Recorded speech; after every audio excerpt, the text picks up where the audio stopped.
ትዳር መመስረት ፈልገው መንገዱ የረዘመባችሁ የትዳር ነገር አልሳካ ብሎ ለተቸገራችሁ ወገኖች ተፈጥሮ የራሷ የሆነ ምስጢራዊ መፍትሄ አላት። ሀገር በቀል እጽዋት የፈጣሪ ስጦታዎች ከመሆናቸውም በላይ ለዘመናት አባቶቻችን ለተለያዩ ችግሮች መፍቻነት ሲጠቀሙባቸው የኖሩ የጥበብ ምንጮች ናቸው። ከእነዚህም አንዷ የወርቅ በሜዳ ዕፅ ናት። ይህች ድንቅ ዕፅ ለትዳር መገረገር ዘላቂ መፍትሄ እንደምትሆን በጥንታዊ ጥበብ ይታወቃል።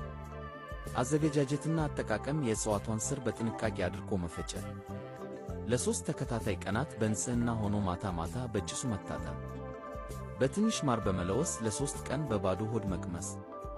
ማሳሰቢያ፣ ይህ ጥበብ ውጤታማ የሚሆነው ከሁሉ አስቀድሞ በፈጣሪ እምነትና በንጽሕና ሲከናወን ነው። ዝግጅቱም በጸሎትና በቅን ልቦና ይሁን። የሀገር በቀል እጽዋቶቻችንን ጥቅም በመረዳትና ጥንታዊውን ጥበብ በማክበር የሕይወት መንገዳችንን እናቅና። በቅንነት ሼር ላይክ ያድርጉ። በትዳር ለተቸገሩ ያድርሱ።